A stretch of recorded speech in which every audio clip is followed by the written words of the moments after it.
मैया आइए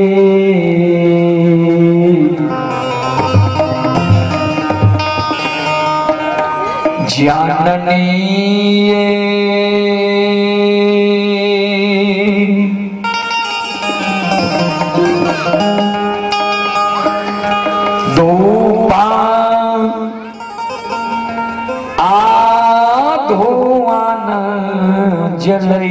जलैते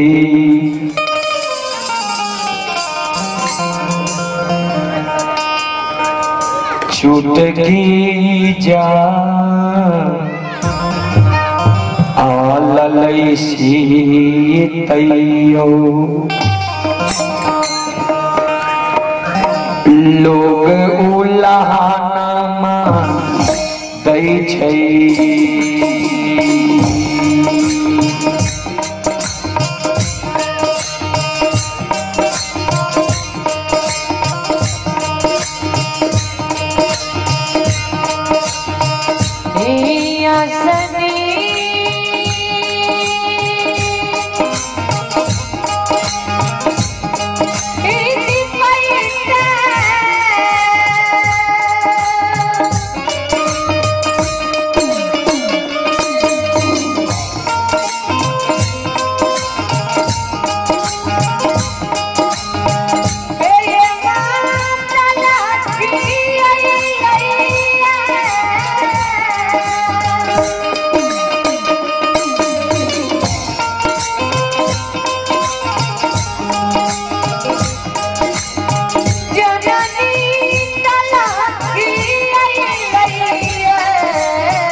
श्रोता सज्जन बड़े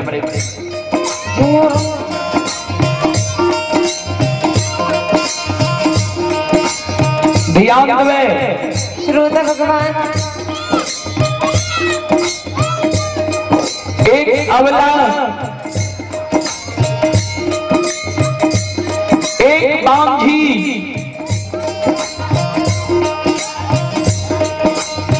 एक बिचारी दुखियारी ने माँ जगत जननी जगदम्बी भवानी आदि शक्ति भगवती के गहवर के अनुसार पर जाते हैं।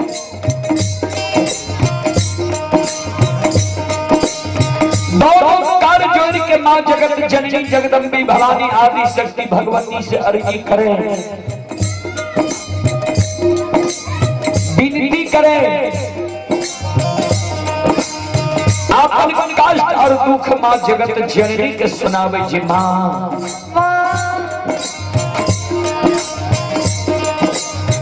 अपनी की आसिनी गहवर निपाई के माँ हमर तरह खिया गले।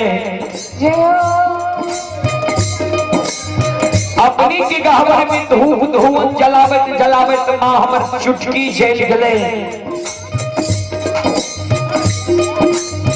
अपनी की गहवर में फूल तोड़ चढ़ावे के लिए फूल तोड़े तोड़े माँ हमारे नाखून खिया गए। अपनी की गहवर में प्रत्येक दिन सांझ देते देते माँ प्रत्येक साड़ी की आंचल झेल गए।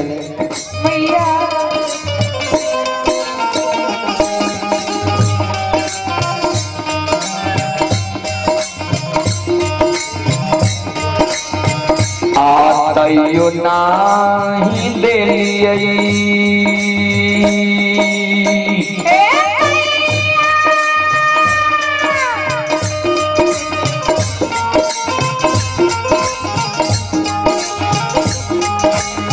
ए माँ गोदी में ललन माये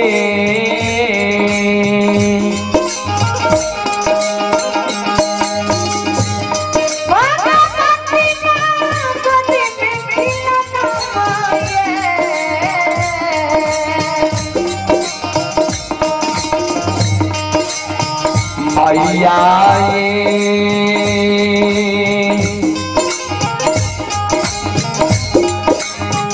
हमारा बनलिए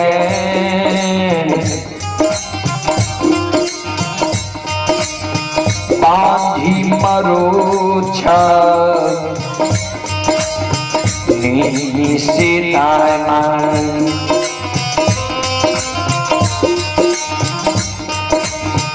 दाई उल्लाहनमा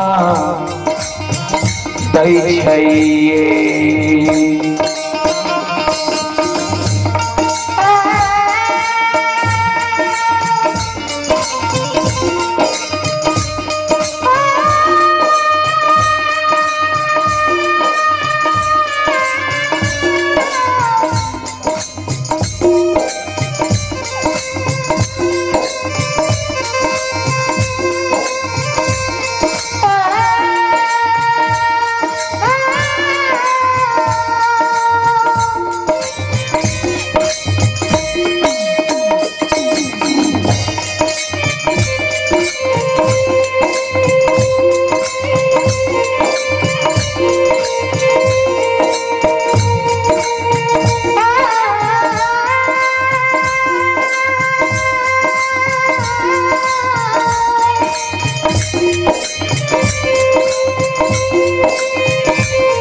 श्रोता सज्जन वृंद, श्रोता भगवान जय हो। बिचारी दुखियारी अबला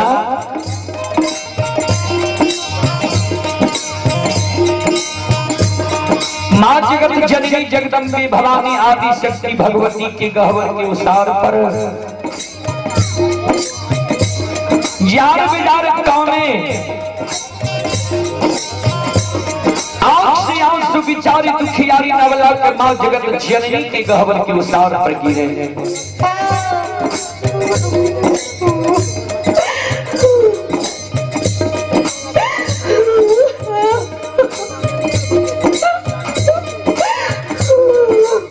यार बिजार अबला कौने जी माँ भैया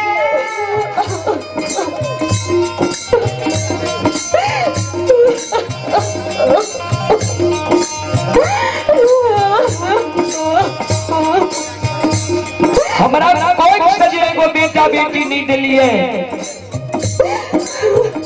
पुत्र पुत्री संतान मान नहीं दिलिए। कोई कारण है नगर समाज की सास ननंद गोतनी अरोसिनी परोसिनी हमारा उल्हान दई है, उपराग दई है, हमार नाम मां बांधी राख दी है।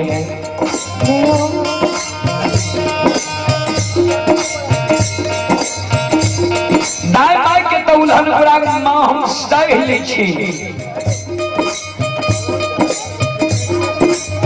लेकिन इस समाज में जब दाई माई के घर आंगन हम जाए छी, दाई माई के घर आंगन में दाई माई के बेटा बेटी के खेले के देखे छिए, दाई माई के गोद में दाई माई के बेटा बेटी के हंसने की आवाज सुनी छिए। भैया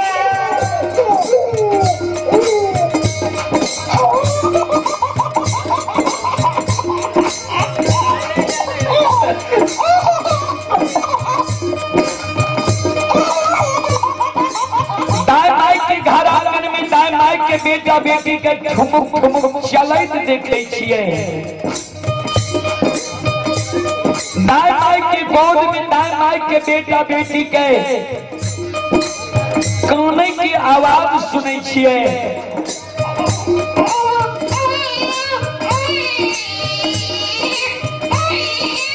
माँ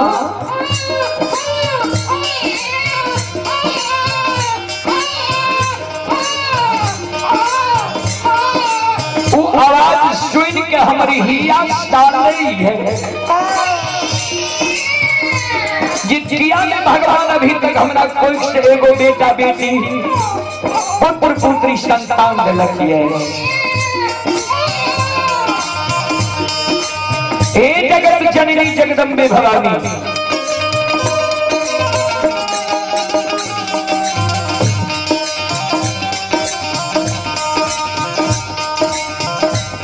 सबके आंगनमा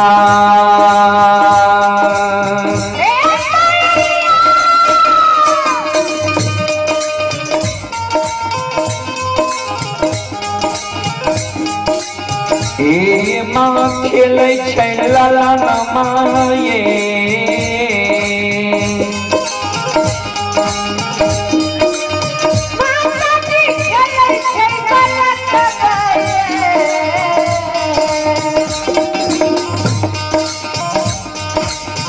मैया ये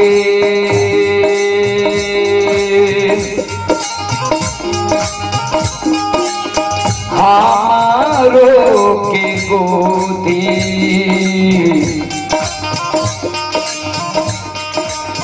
लागे छै उदास सासी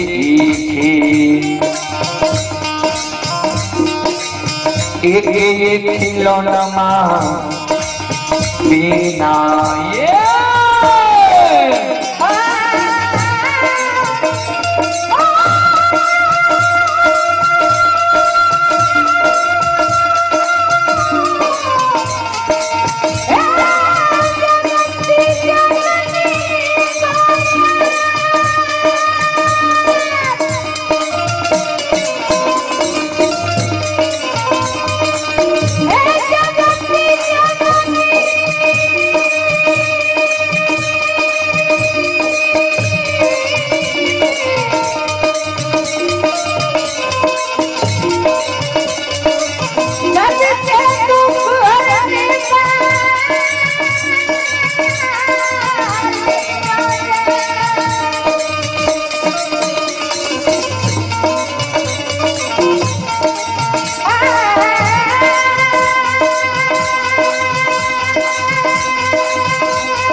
सबके यही गाना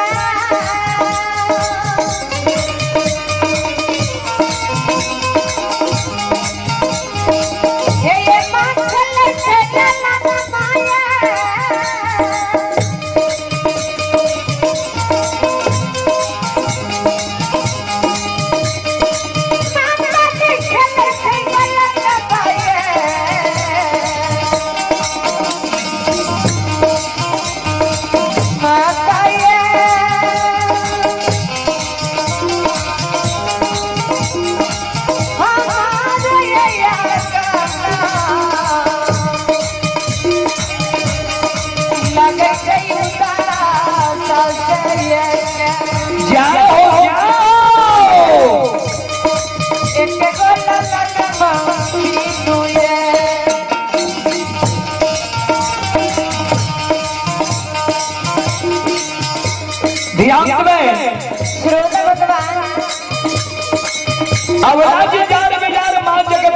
जगदम्बे भवानी आदि शक्ति भगवती की गहवर के उस्ताद पर बाबूजी जार बेजार कौन रहे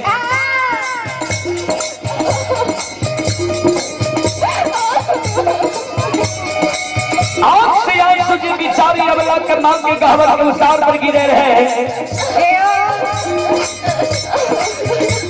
श्री मां जगत जननी जगदम्बे भवानी आदि शक्ति भगवती अबला का प्रत्यक्ष दर्शन है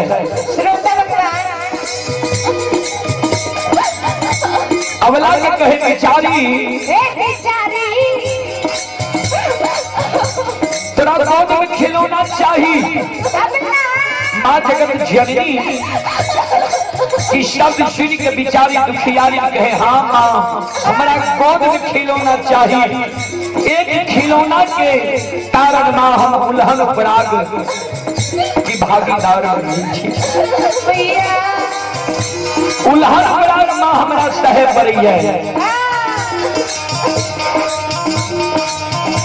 शिरोमणि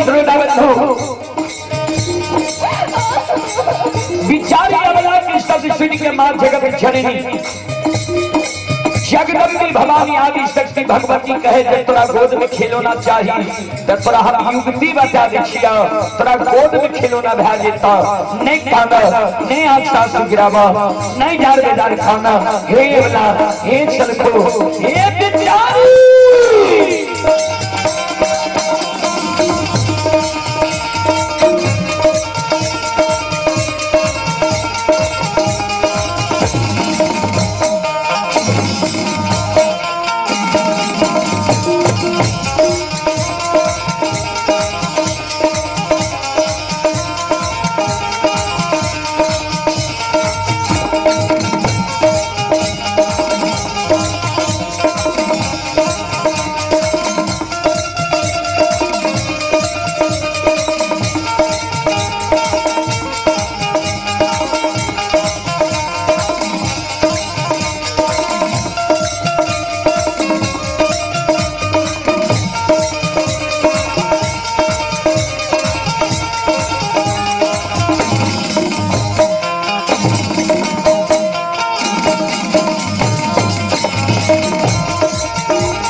अवला बस तुम्हार भैया है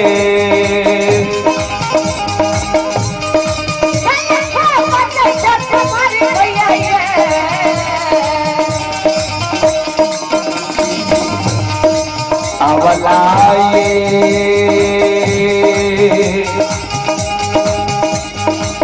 मिट्टी के बालक बा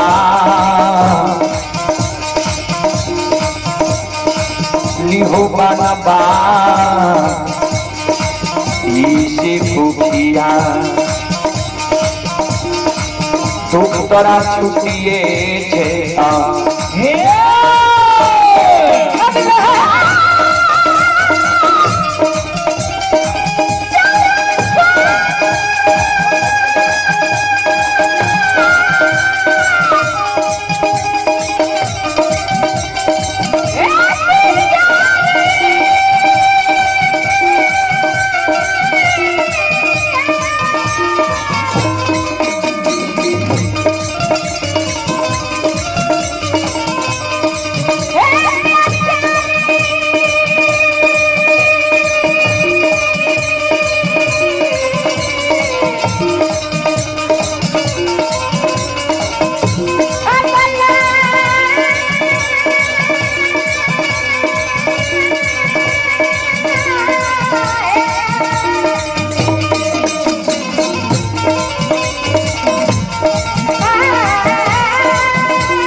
माँ जगत जननी जी अब लाकर कहलखिन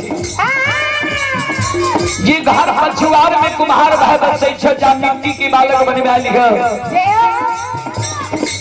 बिचारी अब गाने लगल जी माँ हे जगत जननी माँ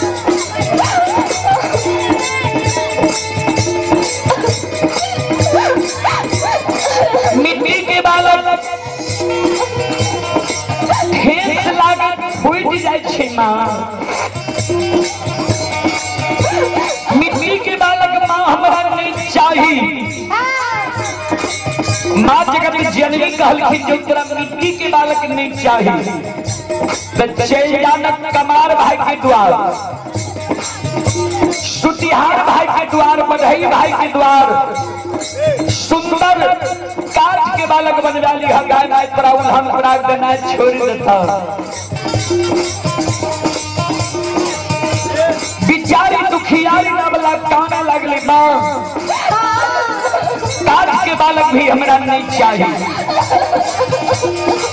माँ जगत जननी कहलखिन से किया अब काने अब माँ जगत जननी के कहे माँ सुनू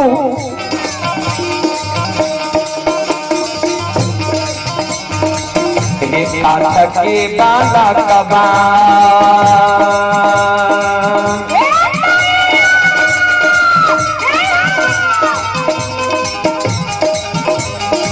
ये माँ हिलै छै नहीं डोलै छै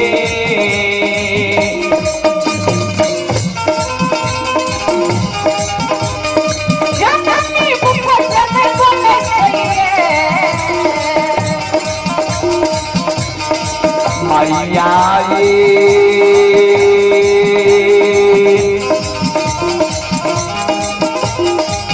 नहीं पिए छै बतीसो सुआ दूध से कोना कोना उल्लाहनमा छूट गई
अवलाद कामे रहे काट के बालक नहीं लै छै नहीं डोलै छै आ नहीं 32 सुआ दूध पियै छै।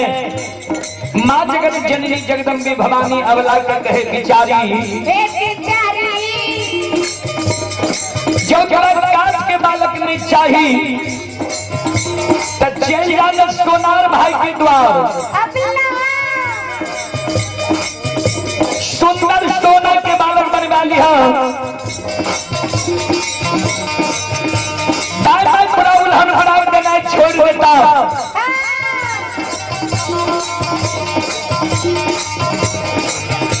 माँ जगत जननी जगदम्बे भवानी की शब्द सुन के बिचारी दुखियारी नवला काने लगले। माँ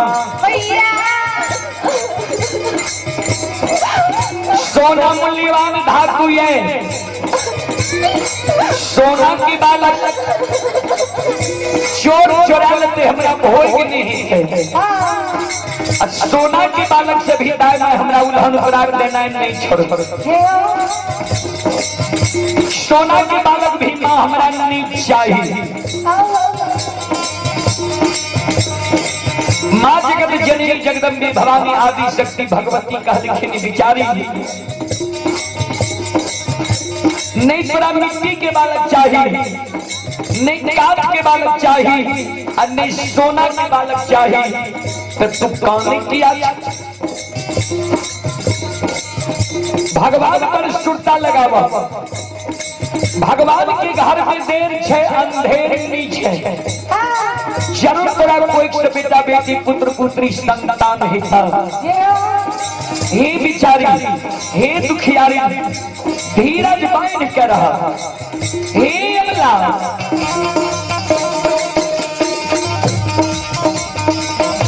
धीरज बांधा धीरा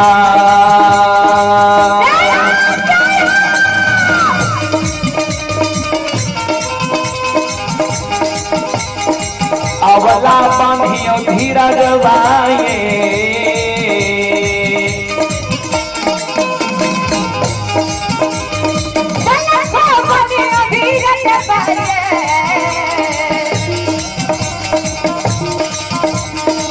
अवलाए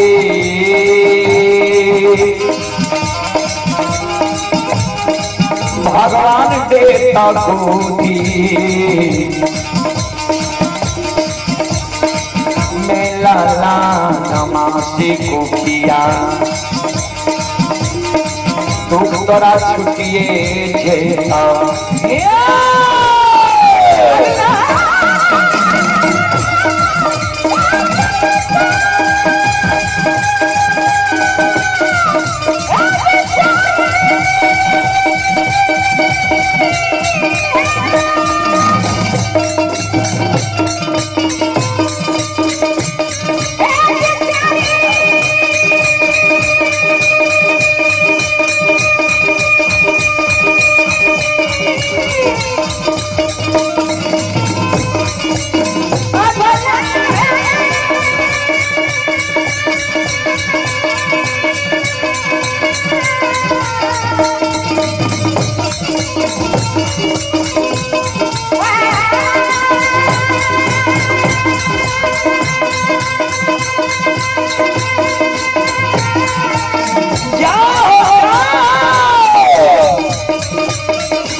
Hey!